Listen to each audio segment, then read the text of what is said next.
সূরা ফাতিহার গোপন দুইটি আয়াত পড়ে আল্লাহর কাছে আপনি যা চাইবেন আল্লাহ রাব্বুল আলামিন আপনাকে তাই দিবেন। সম্মান দিবেন, রিজিক দিবেন, টাকা পয়সা ধন দৌলত দিবেন। এবং আল্লাহর কাছে এই দুইটি আয়াত পড়ে যদি গুনাহ মাফ চান আল্লাহ তাআলা গুনাহ মাফ করে দিবেন। পরকালে আল্লাহ রাব্বুল আলামিন আপনাকে জান্নাত দান করবেন যদি এই দুইটি আয়াত পড়ে যা চাইবেন আল্লাহ তাআলা তাই দিবে। গোপন আয়াত কেন বললাম? অনেক মানুষ আছে এই দুইটি আয়াত পড়তে পারে কিন্তু অর্থ জানে না। এই দুইটি আয়াতের অর্থ বড়ই চমৎকার। আল্লাহ রাব্বুল আলামিন কোরআনুল কারীম প্রিয় নবী মুহাম্মদ রাসূলুল্লাহ সাল্লাল্লাহু আলাইহি ওয়াসাল্লামের উপর নাজিল করলেন। সুদীর্ঘ 23 বছরে আল্লাহ তাআলা কোরআনটা নাজিল করলেন। প্রথমে 5টি আয়াত সর্বপ্রথম নাজিল করলেন। ইকরা বিসমি রাব্বিকাল্লাযী খালাক খালাকাল ইনসানা মিন আলাক ইকরা ওয়া রাব্বুকাল আকরাম আল্লাযী আল্লামা বিল কলম আল্লামাল ইনসানা মা লাম ইয়ালাম। এই 5টি আয়াত সর্বপ্রথম নবীজি মুহাম্মদ সাল্লাল্লাহু আলাইহি ওয়াসাল্লামের উপরে আল্লাহ তাআলা নাজিল করলেন। কোরআনের মধ্যে 114টি সূরা আছে। এই 114টি সূরার মধ্যে সর্বপ্রথম পূর্ণাঙ্গ যেই সূরাটি আল্লাহ অবতীর্ণ করলেন, নাজিল করলেন, সেই সূরার নাম হচ্ছে সূরাতুল ফাতিহা।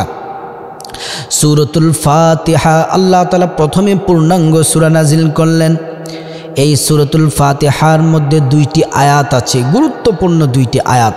আপনার ইয়াকিন থাকতে হবে, বিশ্বাস থাকতে হবে, কারণ এটি হচ্ছে এমন একটি কিতাব যার মধ্যে কোনো ভুল নেই, সন্দেহ নেই, সন্দেহের অবকাশও নেই।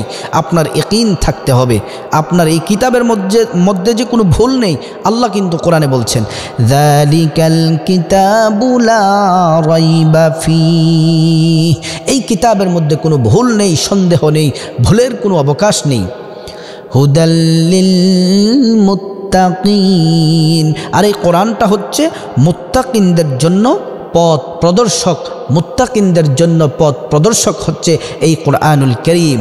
এই কোরআনুল কারীম আমরা আমাদের ঘরে কোরআন আছে, রেহালের উপরে কোরআন আছে, মসজিদের আপনার এই যে তাকের উপরে কোরআন আছে, বাসার মধ্যে ওয়ার্ড্রোফের উপরে কোরআন আছে।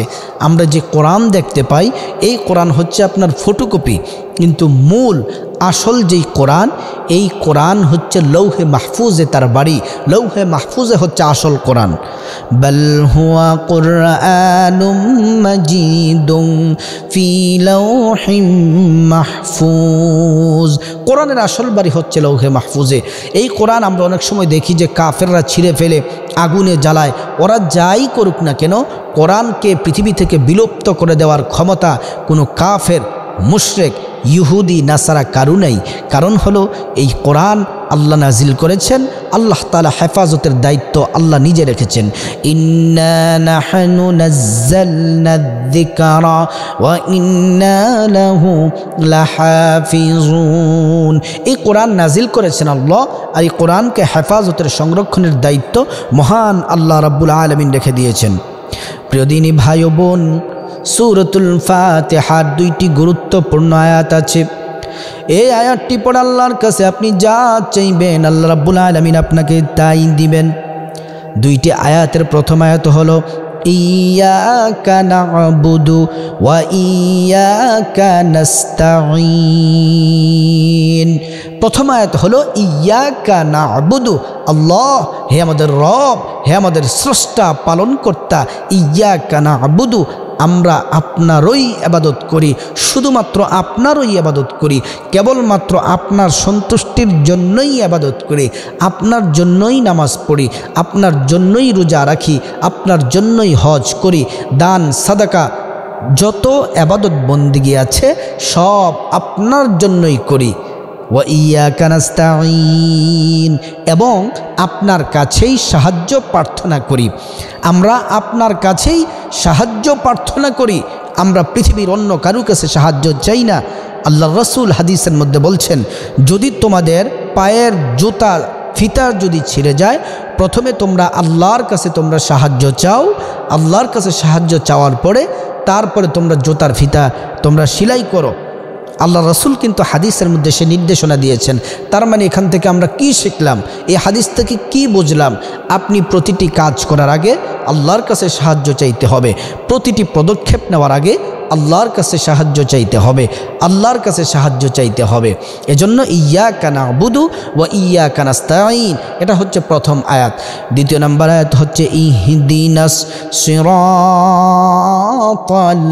মুস্তাকিম, হে আল্লাহ আপনি আমাদেরকে সহজ সরল সঠিক পথ দেখান। ইয়া রাব্বাল আলামিন, আপনি আমাদেরকে সহজ সরল সঠিক পথ দেখান, যে পথে চলে আপনার বান্দারা জান্নাতি হয়ে গেছে, যে পথে চলে আপনার বান্দারা সন্তুষ্ট অর্জন করেছে, যে পথে চলে আপনার বান্দিরা জান্নাতে চলে গেছে। আল্লাহ আপনি আমাদেরকে সে পথে পরিচালিত করেন।